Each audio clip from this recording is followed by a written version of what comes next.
안녕하세요. 저번 면접 영상을 생각보다 많은 분들이 좋아해 주셔서 감사했습니다. 영상을 봐주신 분들께 진심으로 감사드리며 이번에는 저번 영상에서 빠진 부분들과 좀 더 추가할 부분들에 대해서 말해보고자 합니다.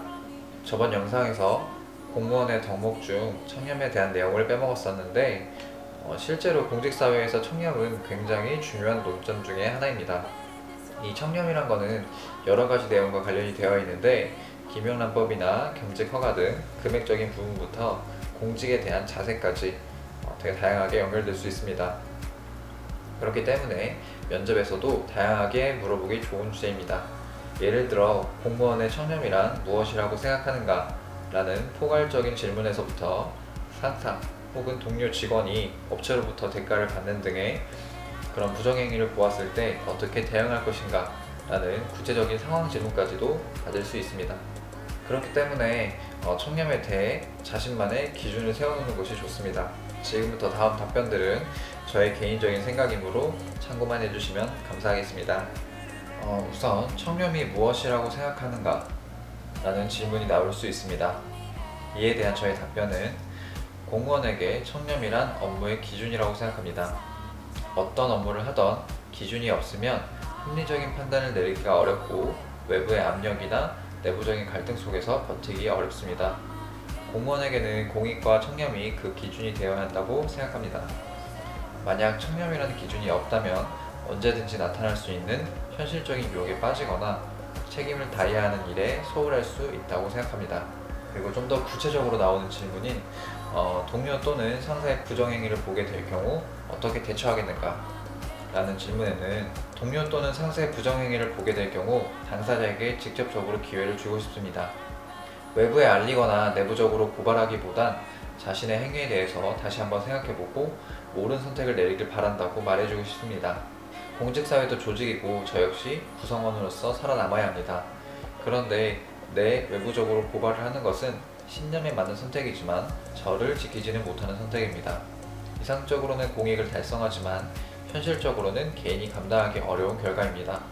때문에 동료 또는 상사, 저 모두를 지키기 위해서 그에게 기회를 한 번 더 주는 것이 맞다고 생각합니다. 사실 앞서 말한 위 두 질문에 대해서 명확한 정답이 있다고 생각하진 않습니다. 개인마다 생각은 다를 것이고 제가 말한 저 답변들은 순전히 저의 생각이기 때문에 누군가의 마음에는 들지 않을 수 있습니다. 다만 자신의 생각을 논리적으로 잘 정리해두길 바라는 뜻에서 예상해본 질문과 답변이었습니다. 물론 청렴 외에도 봉사, 희생 등과 같은 주제에 대해서 질문할 수 있습니다. 공무원의 덕목은 여러 가지가 있고 어떤 것이 나올지는 알 수 없습니다. 하지만 면접에서 어떤 주제가 나오든 당황해서 버벅거리며 대답을 놓치는 것보단 완벽하지는 못해도 매끄럽고 자신감 있게 답변하는 것이 좋으므로 여러 주제에 대해서 미리 생각해보고 가는 것이 좋습니다. 그리고 이전 영상에서 4차 산업혁명에 대해서 질문이 나올 수 있다고 말하며 그와 관련된 질문이나 답변을 전혀 하지 않았었습니다. 그래서 조금 추가해볼까 싶습니다. 최근 일자리가 많이 줄었는데 인건비 상승과 경제 악화로 일자리가 더 줄 수 있다는 전망이 나오고 있습니다. 그런데 로봇이나 AI가 도입되어 다양한 업무를 대체하게 된다면 지자체는 높아지는 실업률에 대해서 어떻게 대응해야 할까요? 라는 질문을 예상해 보았습니다. 실제로 저렇게 길게 질문하진 않겠지만 핵심 내용만 보자면 4차 산업혁명으로 오히려 일자리가 줄어들고 실업률이 높아진다면 지자체는 어떻게 대응해야 하는가? 라는 것입니다. 이에 대한 답변으로는 로봇과 인공지능 등이 인간의 많은 업무를 대체할 수 있는 것이 사실입니다. 다만 분명 과도기는 존재할 것이고 이 과정에서 새로운 직무들은 계속 나타날 것입니다. 이 직무에 적응하고 도전하는 것은 개인의 몫이지만 그것을 위한 인프라를 구축하고 기회를 주는 것은 지자체의 몫이라고 생각합니다.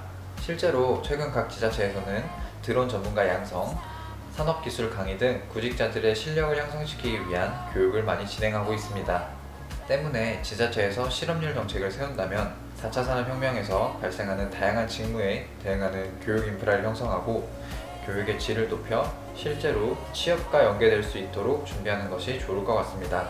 이 외에도 지자체에서 4차 산업혁명을 도입할 때 어떤 정책들이 있을까요? 라는 질문을 할 수도 있는데요. 여기에 대해서는 분야별로 한번 대답을 해보겠습니다. 짧게 대답해 보겠습니다. 스마트 시티. 4차 산업혁명도 여러가지 분야가 있고 지자체 입장에서도 다양한 선택지가 있습니다. 가장 일반적인 분야인 스마트 시티에 대해서 이야기한다면 시민들의 편의를 높여줄 수 있는 도시 설계를 해야 합니다. 예를 들면 통행량과 시간대를 고려하여 교통 신호를 조정할 수 있는 도로, 빈 주차 공간과 주차하는 위치를 알려줄 수 있는 공영 주차장 등이 있습니다. 그리고 이제 다른 분야인 통신망에 대해서 답변을 해보겠습니다. 4차 산업혁명 인프라를 위해 가장 중요한 것 중 하나가 통신입니다.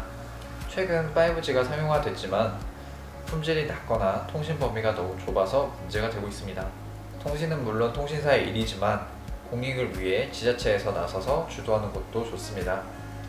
현재 5G는 서울을 비롯한 일부 지역에서만 정상적으로 서비스되고 있는데 상당히 불편한 상황입니다.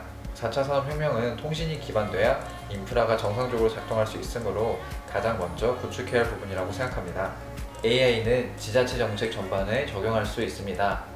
산업시설에 접목시키거나 관광시설에 접목시킬 수 있습니다. 일반적으로는 사기업에서 AI 전문가를 두고 마케팅부터 산업시설 설계 등까지 도입을 하고 있는데 지자체에서도 이와 관련하여 전문적인 인력을 채용한다는 이런 분야들의 전문성을 높일 필요가 있습니다. 도시설계, 관광사업 지구 선정 등에서도 AI의 도움을 받아 다양한 통계자료 등을 활용하면 이 정책의 성공률을 높이는 전략을 세울 수 있을 것입니다. 지방직 면접은 대체로 해당 지자체와 관련된 질문들이 많이 나오기 때문에 상대적으로 다른 분야에 대해서 전문적인 답변을 기대한다고 생각하진 않습니다.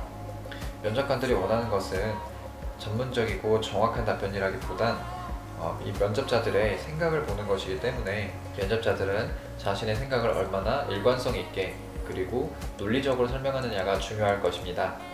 평소보다 더 늦어진 지방직 시험 일정에 많은 분들이 초조하고 불안하실 수 있다고 생각합니다.